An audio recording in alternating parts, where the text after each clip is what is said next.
Je suis Fabien Romary de l'association Archi Strasbourg. Je suis le fondateur et le président de cette association dont l'objectif est de recenser les bâtiments et lieux de Strasbourg. Et ce qui est important, c'est qu'on recense tout type de bâtiments, aussi bien les bâtiments anciens que modernes.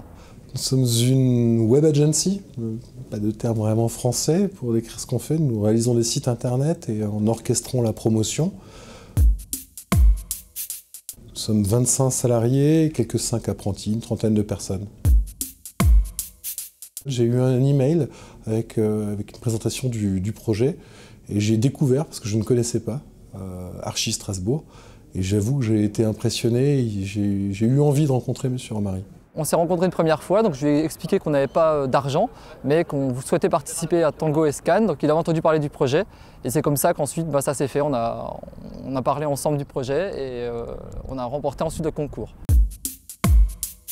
C'est de permettre à un touriste présent à Strasbourg, un architecte se promenant dans les rues de Strasbourg, d'en savoir plus sur le bâtiment qu'il a face à lui. Vous pouvez, depuis n'importe quel smartphone, accéder à 7000 fiches de bâtiments, fiches de présentation des bâtiments de Strasbourg. On s'appuie sur la fonction GPS du smartphone. Donc, tous les smartphones sont capables de vous géolocaliser et cette information, nous l'exploitons pour ressortir les fiches qui se situent à proximité. Voilà, donc là j'ai cliqué sur le bouton de géolocalisation. Donc là, il cherche tous les bâtiments à proximité.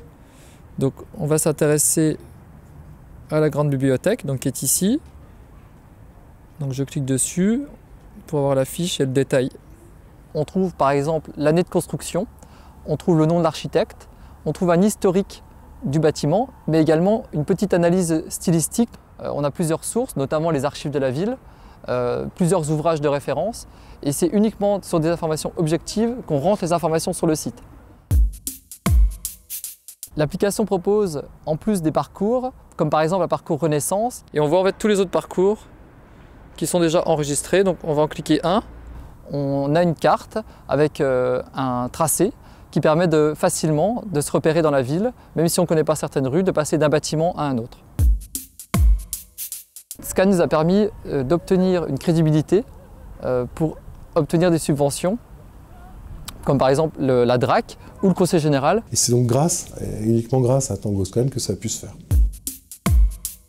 Nous allons pouvoir valoriser ce savoir-faire auprès d'entreprises locales, de marques, d'industries, mais également potentiellement de collectivités.